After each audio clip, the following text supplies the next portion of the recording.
In 2008, the global financial system came within hours of total collapse.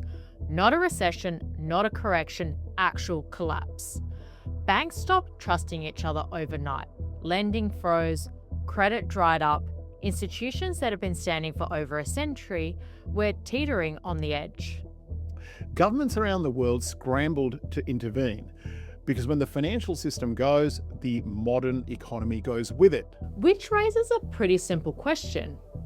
What exactly is money? We earn it, we spend it, we save it, we stress about it. But money itself isn't food or energy or shelter. It can't keep you warm. You can't eat it. It's something much stranger. It's an agreement. A shared belief that something has value. And that belief, fragile as it sounds, is what holds the entire modern economy together.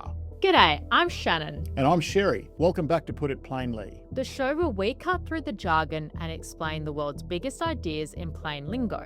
Today we're telling the story of money, how it started, how it evolved, and why the entire global economy depends on it.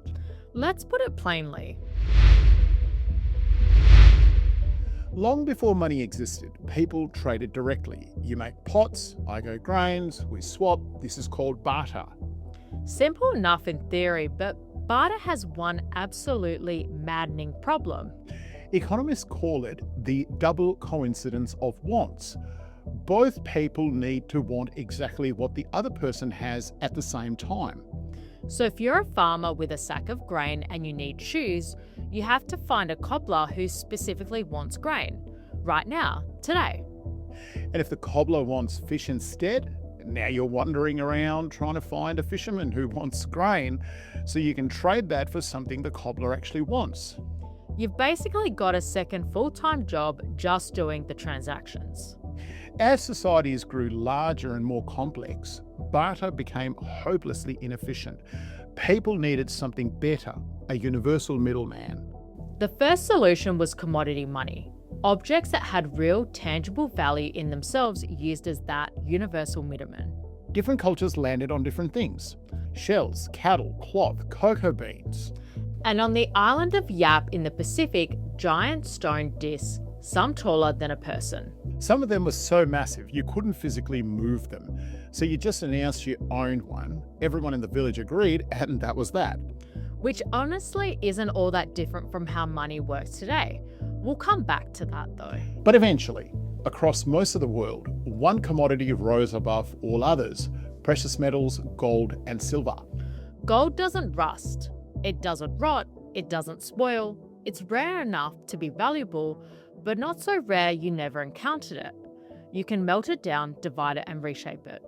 It ticks basically every box for what useful money needs to be. Now, in the 7th century BC, the first widely recognised coins appeared in Lydia, what is now modern-day Turkey. These were stamped pieces of metal whose weight and purity were officially guaranteed by the state. Before coins, every transaction involved weighing and testing your metal. The coin eliminated all of that friction. The stamp said the government vouches for this. You don't need to check.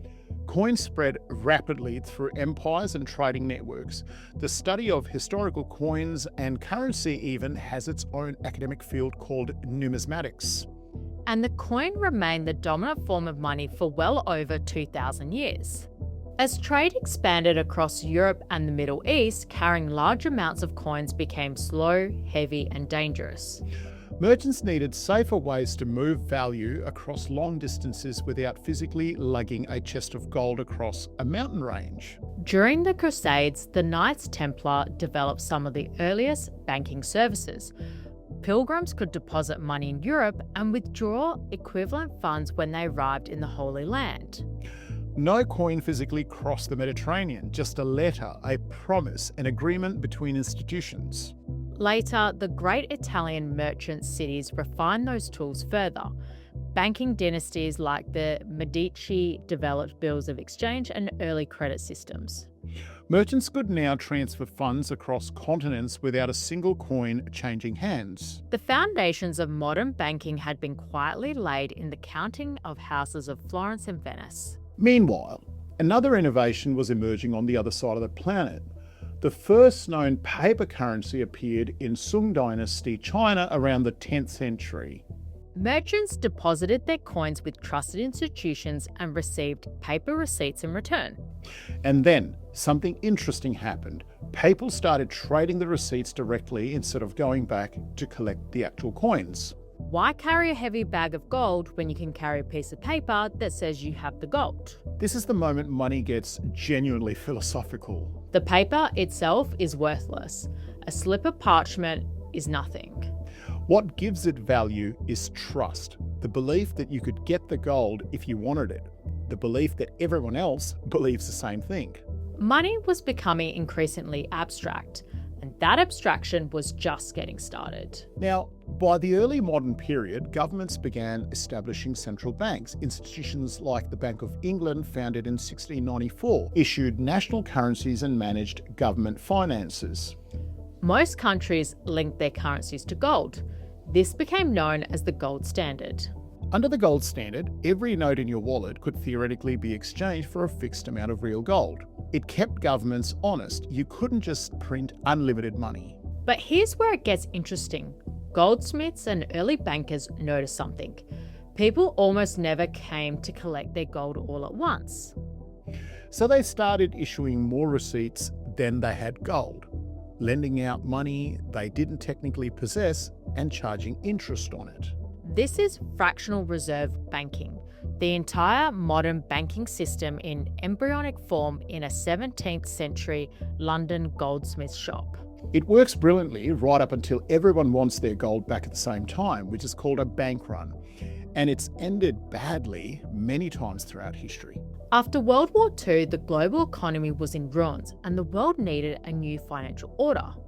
So in 1944, delegates from 44 countries met in Bretton Woods, New Hampshire. They built a new system from scratch.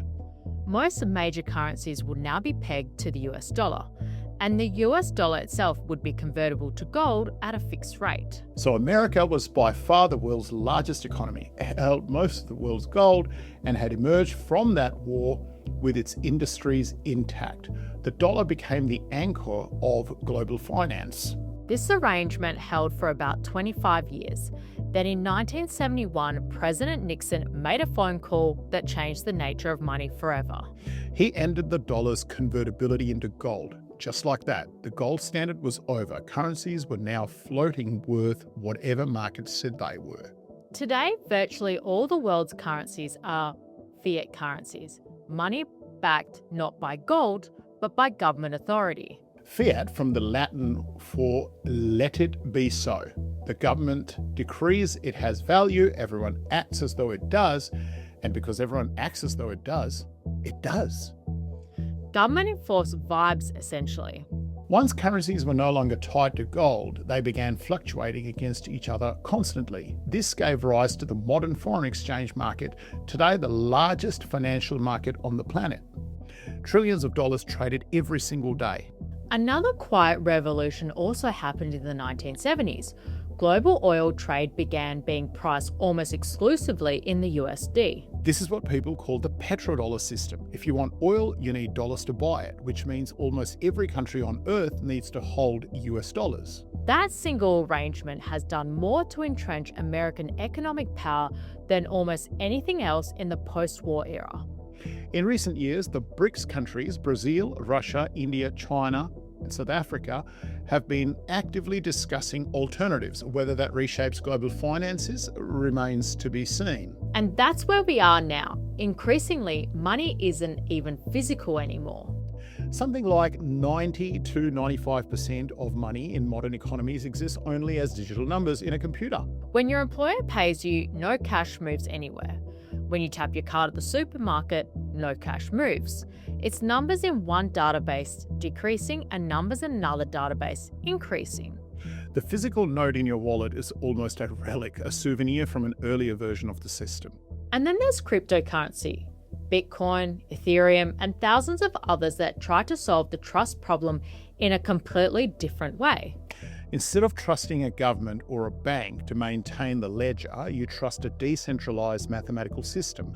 No central authority, the record is maintained by everyone. Whether crypto eventually becomes mainstream money or just another speculative asset is something we'll look at in a whole other episode. So, from seashell to gold coins, from paper receipt to digital entry in a database. The story of money is really the story of trust. Trust between buyers and sellers. Trust between citizens and governments. Trust in a shared system that works only because everyone agrees to participate in it. Money has never been about the thing itself. The coin, the note, the number on a screen, those are just containers. The actual substance of money is belief, shared, fragile, and surprisingly durable. Which makes it perhaps the most powerful social technology humans have ever invented. So the next time you tap your card or check your bank balance or stress about a bill, remember that behind those numbers is thousands of years of human ingenuity. and a whole lot of agreed upon trust. Thanks for watching. If you found this useful, like, subscribe, and hit that bell icon. Until next time. Stay curious. And let's always put it plainly.